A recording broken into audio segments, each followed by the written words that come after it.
news, as we now know exactly how many people voted in the last election, 150.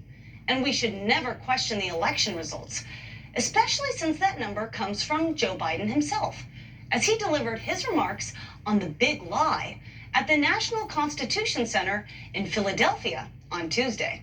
All told, more than 150 Americans of every age, of every race, of every background exercised their right to vote. They voted early, they voted absentee, they voted in person, they voted by mail, they voted by drop box, and then they got their families and friends to go out and vote. All 150 of them. Now, where could Biden have gotten that number? Certainly not from his circles on the campaign trail, as he never got that many. So did he really mean 150 million?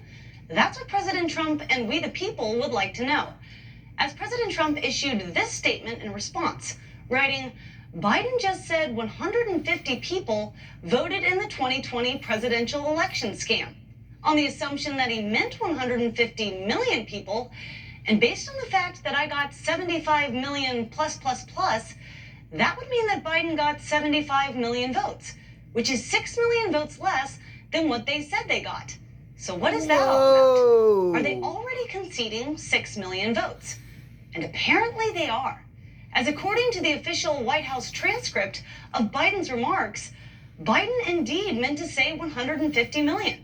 Take a look at the brackets.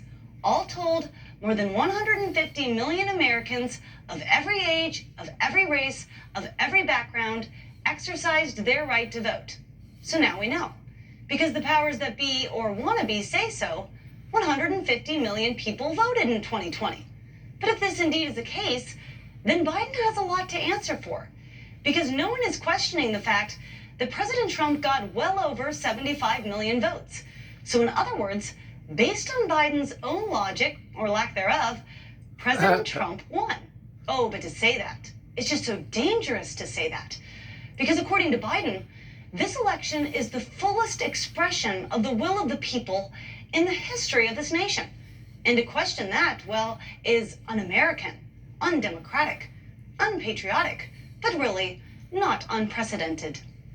From denying enslaved people full citizenship until the 13th, 14th, and 15th Amendments after the Civil War, denying women the right to vote until the 19th Amendment 100 years ago, to poll taxes and literacy tests and the Ku Klux Klan campaigns of violence and terror that lasted into the 50s and 60s. So the Supreme Court decision in 2013, and then again just 2 weeks ago, a decision that weakened the landmark Voting Rights Act, to the willful attacks, election attacks in 2020, and then to a whole other level of threat, the violence and the deadly insurrection on the Capitol on January 6th. The 21st century Jim Crow assault is real. Bullshit. It's unrelenting. Bullshit. And we're going to challenge it vigorously. Kiss my ass. And how is Biden going to challenge election integrity efforts vigorously? Of course, through his Injustice Department, by doubling enforcement staff in the Civil Rights Division. Because according to Biden, this is the most significant test of our democracy since the Civil War. Significant test of our democracy since the Civil War. That's not hyperbole. Since the Civil War.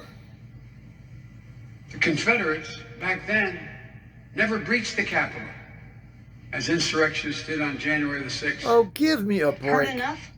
Well, right when you think you've heard it all, you actually hear something you've heard before.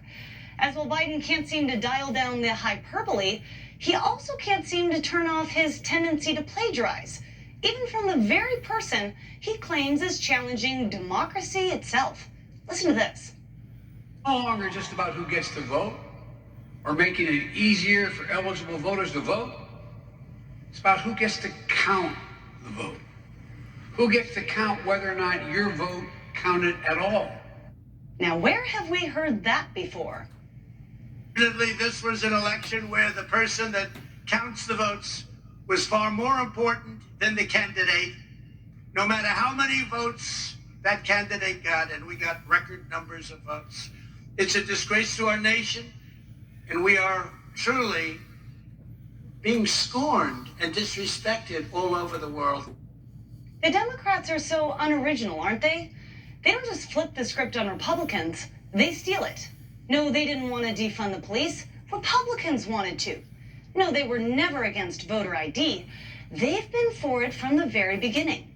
And now they're the ones talking about how it's the people that count the votes that actually matter, or else your vote could not be counted at all. You honestly can't make this stuff up, although that's precisely what they do. Of course, we're the ones who believe in the big lie. Well, they're the ones who are actually making us live through the lie that Joe Biden actually won. They like to say elections have consequences, but this election, so far, there have been no consequences. No consequences for those who committed the crime of the century. Instead, we're still living the consequences of their crimes. But you know what? We're not going to stay the victims here. And that's what they're afraid of. That patriots across this country will not let them get away with stealing not just our president, but our country from us. This is indeed, in the words of Ronald Reagan, a time for choosing. We must pick a side. And sidelines don't count. Biden and the Democrats may choose truth over facts, but for we the people, we choose truth over their big lie. And that is the real story. Joining us